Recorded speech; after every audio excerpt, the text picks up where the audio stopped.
Actually, the first time when we met, when I personally met with Alexander Hug, was in Brussels at the event organized by the European Parliament, and it was late autumn 2014, and the topic we discussed then was the future of Minsk agreements. Now we are at the same stage. We are still discussing the future and the presence of Minsk agreements.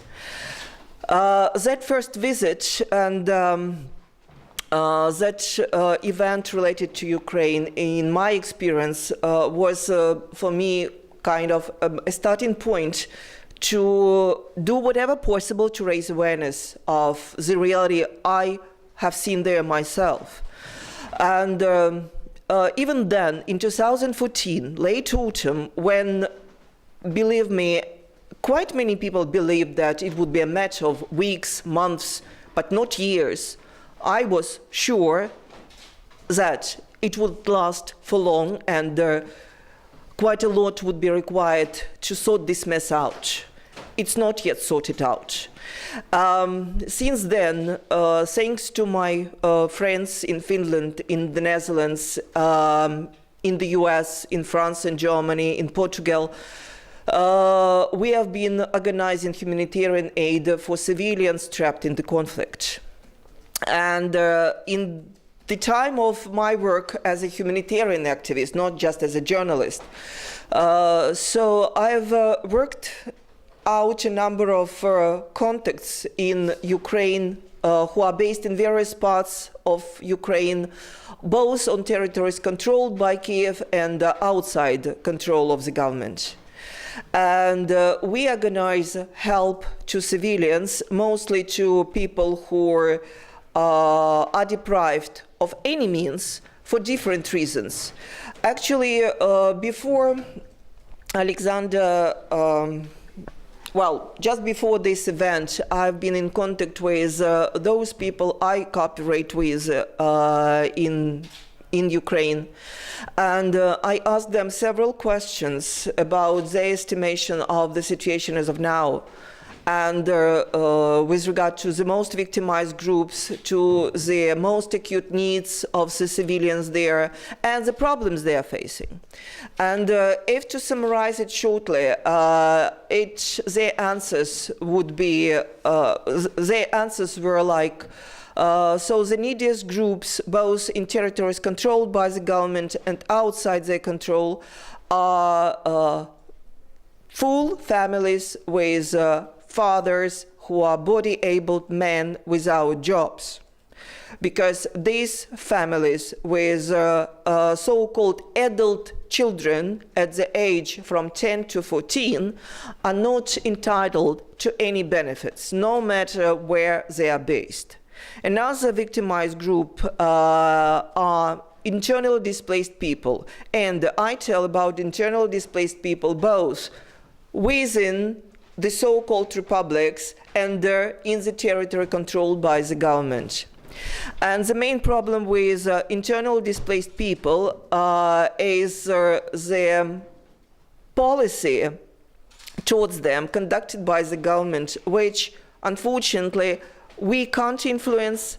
All the attempts to change the situation for internally displaced people for the better have been to no avail. One reason why, which people give to me is that this situation is not known outside Ukraine. This is kind of internal reality which is of no interest to internationals and us in Europe. People tell me. So what they mean, for instance, a few examples, like in Slavyansk, which is a city located in the Donetsk region with a lot of concentration of internal displaced people, mostly women with children, disabled people, elderly people. So as of now, the number of people who Kiev deprived of any benefits is 12,000. So these people don't get any benefits not for children, not pensions, not some small money to pay their rent, although it's not, it's just really little people can't afford to buy their rent there. So is for very interesting reason. So these people are on the list of security police of Ukraine, SBU, because they, in their estimation, they travel to the territories they shouldn't go to too often, or they stay there for too long. And now, another explanation. So, why people have to travel? You know, in order to understand that, you need to understand the mentality of a common Ukrainian elderly person who actually hardly ever, before the war started, had left her village, her town. I would call them patriots of their orchard. You know, they are very much involved into their households. They can't be just dragged apart from it. And I've seen a lot of cases when elderly grandfathers, grandmothers, so they force their children and grandchildren to leave while they stay in their small houses and keep to them. So another reason, another victimized group which requires a lot of attention, people trapped in the gray zone. This is, well, Alexander would explain what it means, but actually it's more than 1,200,000 people who are residents of this gray zone. And while international agencies pay a lot of attention to some particular towns, cities in the gray zone, like Avdiivka, for instance, where the work of humanitarian agencies is very much concentrated at the moment. There are villages which are completely abandoned with any attention, and there are also children there. And in my experience, I, for instance, had to organize the passage of a school bus because most of the teachers and school children who go to a school located in the territory controlled by militants in Donetsk.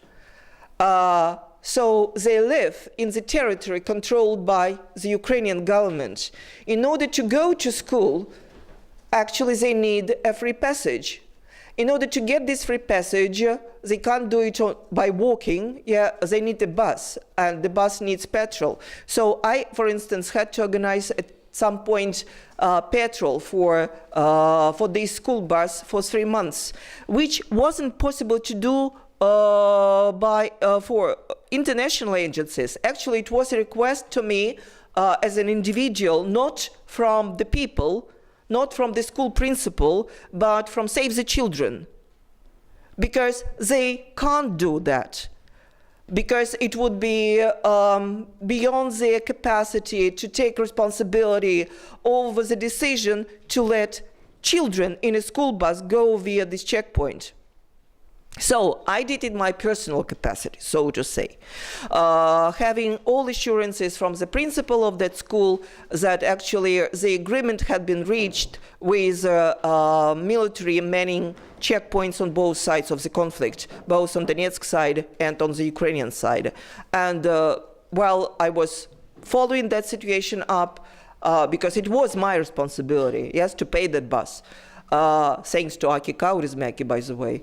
So there was no accident during those last 3 months of the school year. So, and actually I can tell a lot of things, but this is very brief, and maybe to let Alexander speak, I would finish with just a short extract from a testimony from one of my friends in Ukraine who lives in Kherson region, but actually she is from Yasinavate, And Yasinovata is one of the most dangerous areas now in the Donetsk region, controlled by the militants, because it is under constant shelling. So, and this woman writes to me, I still can go to Yasinovata, but probability is 99% that I would have problems to leave it. It started in 2014 when my husband was detained. Then he was released, but we were receiving warnings when we were delivering aid themselves in 2015. After we started to drive boxes with necessary things to the checkpoint, where our friends were waiting for us to reload boxes into their cars and take them to Yasinovata. Then we established contacts with drivers who agreed to deliver parcels. The most vulnerable people there are full families. Parents have jobs, but their salaries are being delayed.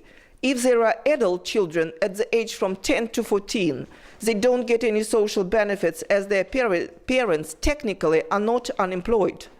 The main problem is to raise money to pay transport expenses from the place where we are now to our people in Yasinovata.